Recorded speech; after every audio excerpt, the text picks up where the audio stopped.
In the year 2026 IRCC ने अभी तक 39,362 इन्विटेशंस दे दिए हैं अक्रॉस ऑल द ड्रॉज। वो उसके बारे में इंफॉर्मेशन आपको लेने बहुत ज्यादा जरूरत है। कैनेडियन एक्सपीरियंस क्लास के 24,000 इन्विटेशंस हैं। फ्रेंच लैंग्वेज प्रोफिशिएंसी को 14,000 इन्विटेशंस मिले हैं। Health care and social services को 4,000 इन्विटेशंस हैं। प्रोविंशियल नॉमिनेशन प्रोग्राम को 1800 इन्विटेशंस हैं और physicians with Canadian work experience को 391 ना, एक और रह गया है which is senior managers with Canadian work experience के पास में भी 250 इन्विटेशंस करंट में अवेलेबल कराए गए हैं। रुक जा, जो ड्रॉ के टाइप्स रहे हैं जैसे कि प्रोविंशियल नॉमिनेशन प्रोग्राम है उसमें नंबर ऑफ ड्रॉज निकले हैं 5। कैनेडियन एक्सपीरियंस क्लास वालों के लिए निकले हैं 4। फ्रेंच लैंग्वेज प्रोफिशिएंसी वालों के लिए निकले हैं 2। Health care and social services के निकले हैं 1 और social managers with Canadian work experience जो कि हाल ही में लॉन्च किया गया था उसका भी 1 ड्रॉ निकला है since the month of Feb.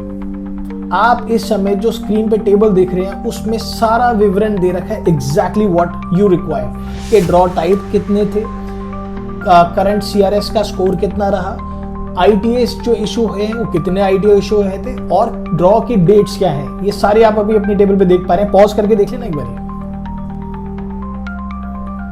तो आपका एनालिसिस क्या रहा इस पर्टिकुलर इंफॉर्मेशन के साथ में, चलो उसको एक बारी क्रैक कर लेते हैं। तो जैसे कि आपको समझ में आया कि प्रोविंशियल नॉमिनेशन प्रोग्राम के 5 ड्रॉज तो निकले लेकिन इन्विटेशंस 1800 के आसपास है, यानी ये लोग अभी भी काफ़ी सिलेक्टिव हैं towards picking up applications into multiple provincial options.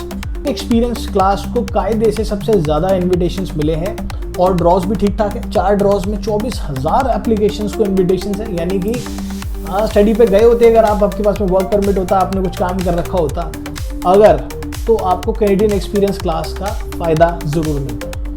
French language proficiency यानी कि आपके पास में फ्रेंच लैंग्वेज अगर होती तो सिर्फ 2 ड्रॉज के अंदर 14,000 इन्विटेशंस आई है। इसका मतलब ये है कि they are very very serious towards this particular language. तो अगर आपने नहीं सीखी है तो सीख लीजिए।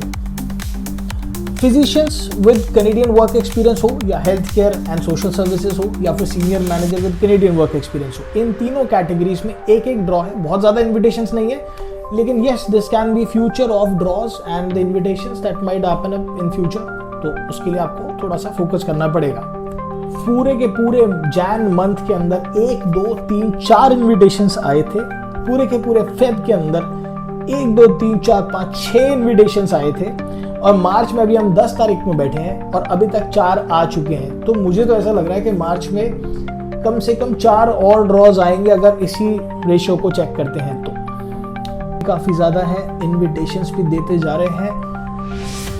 उनके प्राइम मिनिस्टर भी आए थे इंडिया के अंदर, काफ़ी सारी चीज़ों के ऊपर डिस्कशन हुआ है। इंडिया के टर्म्स अच्छे हुए हैं कनाडा के साथ में। मुझे ऐसा लगता है कि अब इमिग्रेशन कनाडा की तरफ थोड़ा सा फिर से टिल्ट होगा क्योंकि रिलेशंस अब काफ़ी ज़्यादा अच्छे हो गए। मार्क कार्ने आए थे हमारे पास में और उसमें इमिग्रेशन में भी काफ़ी ज़्यादा बदलाव हुए हैं। और आई एम श्योर कि इन फ्यूचर आने वाले टाइम में इमिग्रेशन, चाहे वो परमानेंट रेजिडेंस का हो या स्टडी इमिग्रेशन का हो या टूरिज्म का, क्यों नहीं, ये फिर से बढ़ने वाला है। तो अगर आप अप्लाई करना चाह रहे हैं, मुझे ऐसा लगता है कि राइट टाइम है अभी, क्योंकि अगर रियल एस्टेट में रेट कम होंगे तभी तो परचेज करोगे ना।